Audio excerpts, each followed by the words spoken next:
In this sport, there's one thing these kids need to overcome. That's the fear of heights. He can call himself an award-winning documentary director. And cut. And if he's not busy enough, he's also started his own nonprofit. There it is. There it is. So the hardest working guy on the Seals has to be the goalkeeper.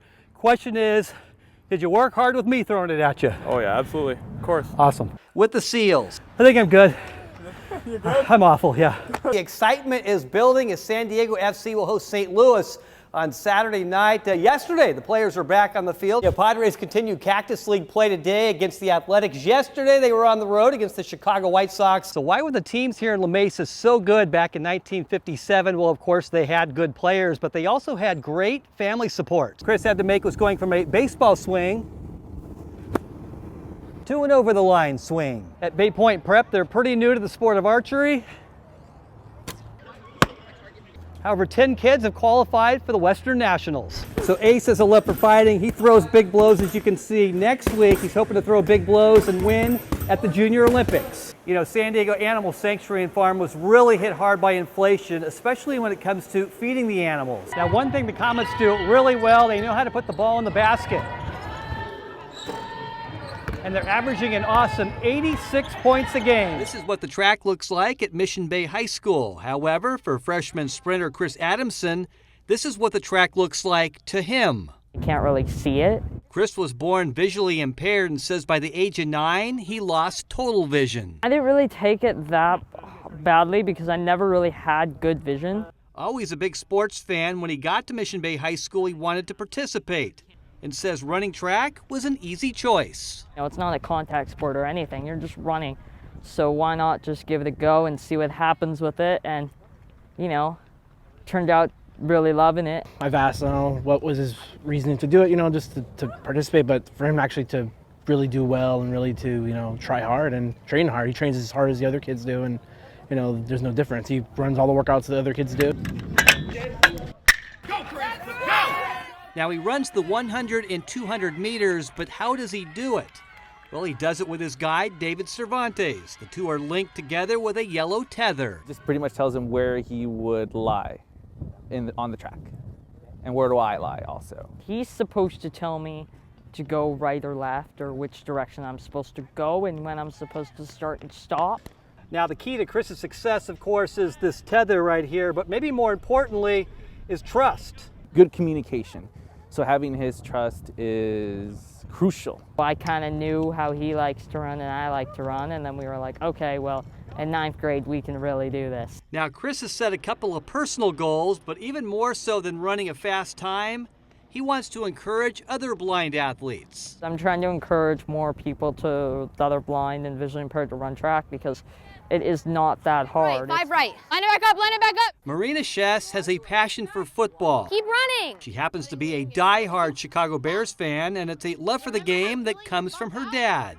He bumped out and you snapped it. They could call that an illegal motion. Never made me feel dumb for liking it since I was a girl. Always encouraged it, so did the rest of my family. Now, the modern-day Catholic sophomore is currently coaching flag football on Friday nights, and fittingly, she's coaching the Bears. That's 2 overthrown touchdowns. People here, they weren't expecting me to be the head coach. They were even more shocked when they found out I was in high school.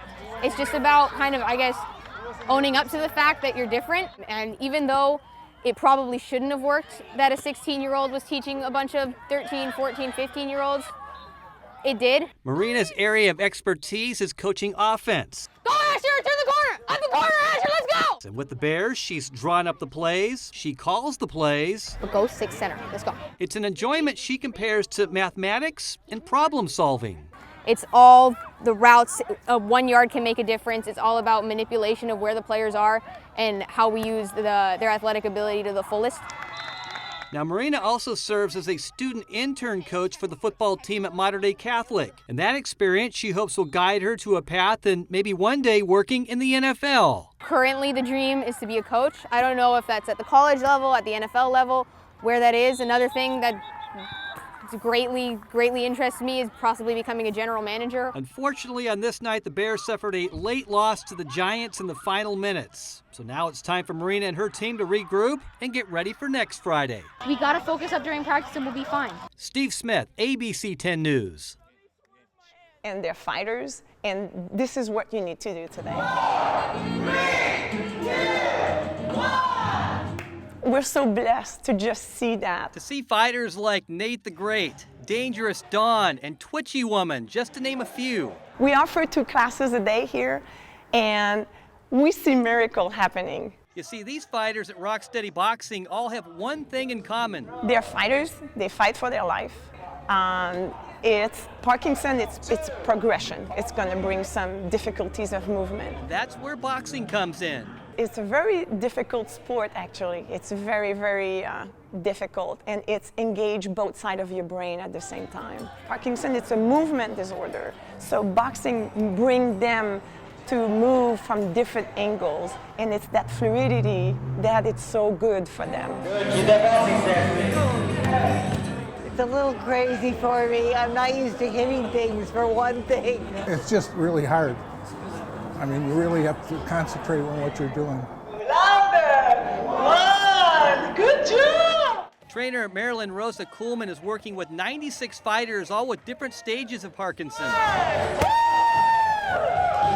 It's not going to work for me. It's like, it's just a blessing. I've already noticed I can get up easier out of chairs, off the sofa. I can stay upright. I can tie my own shoes, I put my own socks on. Now, of course, each of these fighters makes a regular visit to their own doctors, but Marilyn says even the neurologists are amazed at the results. And the neurologists like, oh, this is awesome. Their patients are just knocking down all the tests that they need to do every time. They walk better, everything is better. Cognitively, everything changed. Physically, cognitively, we see very, very, very little miracle happening. First met Parker Olnick back in 2021 at a Challenged Athletes Foundation surfing event, and over the last couple of years I followed through with Parker on his journey to become a Paralympic surfer. Parker told me he was born with cerebral palsy, but that didn't stop him from hitting the waves. Surfing's my passion, it's my therapy, and it's my favorite sport. My dream is to make the U.S. national team in time for the 2028 Paralympic Games. Since that interview 3 years ago, I've followed through on Parker's progress to fulfill his surfing dreams, which means you'll find him every day, 6:30 a.m., putting in the work. Another day at the office, every day.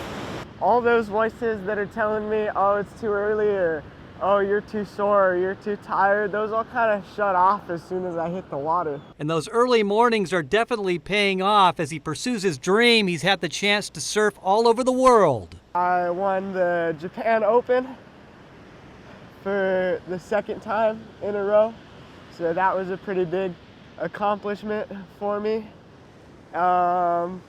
We had our first World Tour event in Australia. Now, he attempted to make the U.S. national team back in 2021, but that came up just a little bit short. And that was tough, but I really did kind of learn to fall in love with the process of just going every day, and it became part of my daily routine. And now this year, his surfing dreams have come true, as Parker is now a part of the 2024 U.S. National Adaptive Surf Team. It is really cool because like that it all came together and I got the waves I needed to, and yeah, there was definitely a little bit, no, I'm gonna say a lot of luck involved.